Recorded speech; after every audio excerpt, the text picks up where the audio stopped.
versus Browns. Coming into this game, the Browns held a players-only meeting, and Steelers fans told offensive coordinator Matt Canada to go fuck yourself, buddy.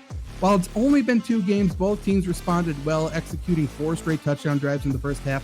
And by George, that's Pickens with the catch of the year, proving he's right that he's always open. These 2 teams, however, dropped a Cleveland steamer in the second half, both reverting back to what makes them terrible. Browns win as Steelers fans watch to the bitter end, hoping Trubisky would get the Mason Rudolph treatment.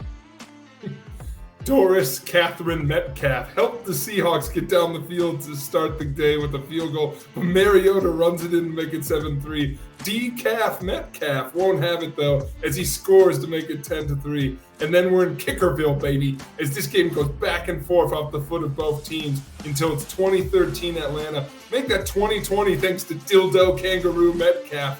One more field goal from Seattle puts them up, but in honor of the Queen, Drake London pulls the Birds ahead for the win. Bengals versus Jets. Joe Burrow deletes his Twitter and Instagram from his phone leading up to the game. Joe Flacco turns it over 4 times in what could be his final NFL start. While these were the 2 headlines about this game, neither have a sliver of importance. Roses are red and violets are blue. The New York Jets suck and the Bengals do too. Joe Burrow was fine, as was Samaje Perine. If you watched this game, boy, I feel bad for you. Can't believe you rocked the P-Ride. Sounds like Tom Brady's on the couch with Giselle, and he's not going to be very comfortable against the Packers either, as he's only able to put up 2 field goals in the first half. Meanwhile, Romeo Doubs scores for the Packers, helping to make it 14-16 at the half. The Bucs even tried adding Cole Beasley to slow down Rodgers this week because, of course, to stop an anti-vaxxer, you must become one. But the Packers proved immune, surviving thanks to a failed 2-point conversion late to win 14-12. Still thinking about Doris Catherine.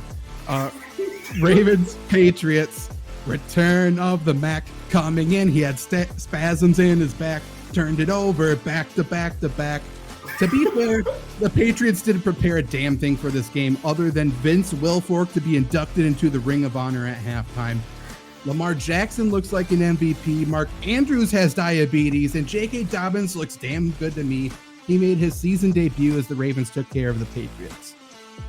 The Panthers collected enough Culver's tokens to get a free scoop and score to start this game. They go up 13-0 early, but don't be fooled by the talent that they brought. Carolina still gets a block. They block a kick, the Saints miss another, and somewhere the ghost of Steve Smith is smiling. Marvin Ingram gets a touchdown in his 3rd decade in the league, it feels like, for the Saints. But beware a man with no first names. Laviska Shenault puts it out of reach. Carolina wins 22-14. Chiefs versus Colts. The Colts looked like absolute trash their first drive, but a muffed punt by the Chiefs set up the first career touchdown for Colts rookie tight end Jelani Woods. After a few drives, the Chiefs finally scored the first touchdown, but a missed extra point. They still trailed by 1. Fourth quarter, same kicker missed a field goal for Kansas City. The Chiefs still led by 4, but they're not out of the Jelani Woods yet because the rookie tight end caught another score for the Colts to get their first win of the season. The Rams were ready to go against the Cardinals, wearing the most important piece of equipment, their Cooper Kupp, as he helps them to go up 13-0. But the Cards say, see a Prater.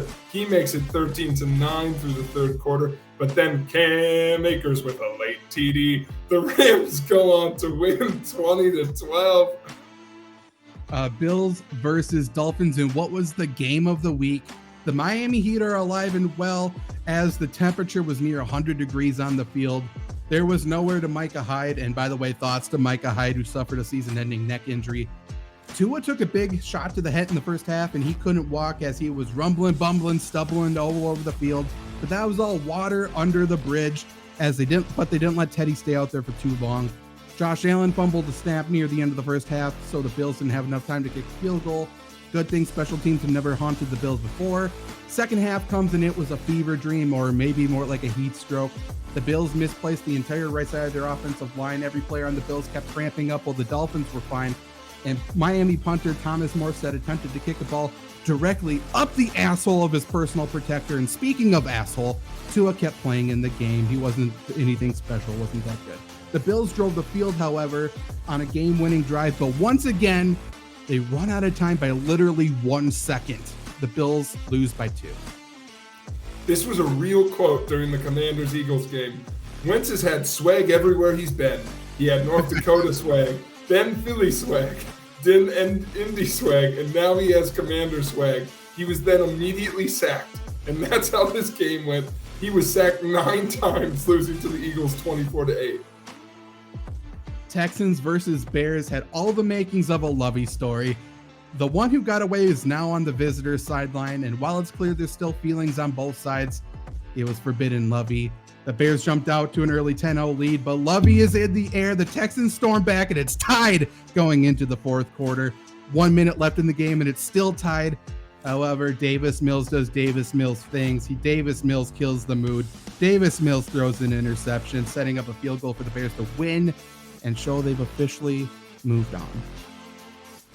Lions and Vikings kickers this week are sponsored by Viagra because they were firing blanks to start this game. But then Jamal Williams and TJ Hakalugi put the Cats up 14.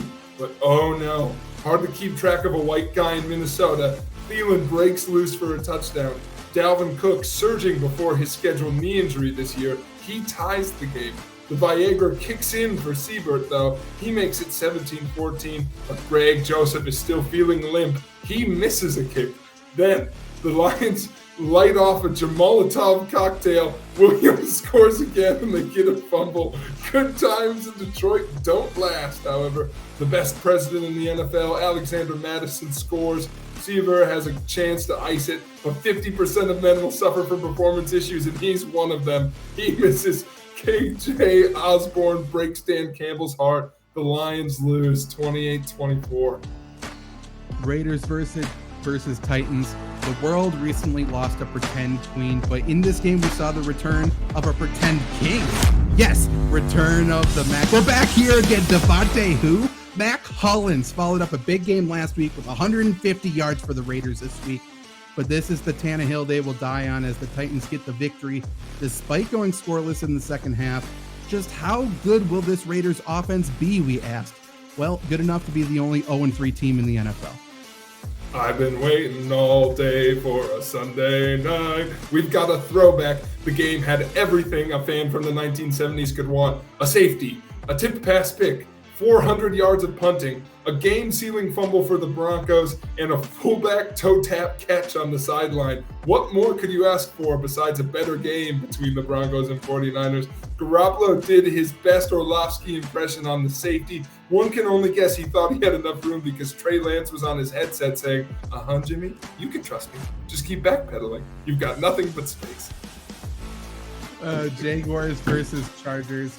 Austin Eckler gave out the full injury report on his Twitch stream before the game, so it wasn't much of a mystery that Justin Herbert would be playing. Herbert got a little bit cocky, though, on Sunday, getting a pain-killing injection into his ribs from the same doctor who is currently being sued by Tyrod Taylor for puncturing his lung, doing the same thing, which led to Justin Herbert's first start. I don't know what's going on, but here's to you, Mr. Robinson, as James Robinson looked great on his 50-yard touchdown run after tearing his Achilles last season. In the end, injuries were the story for the Chargers, and it was a one-sided affair in a Jacksonville Jaguars win, which is a nice change of pace from the one-sided affair we saw in Jacksonville last season from Urban Meyer.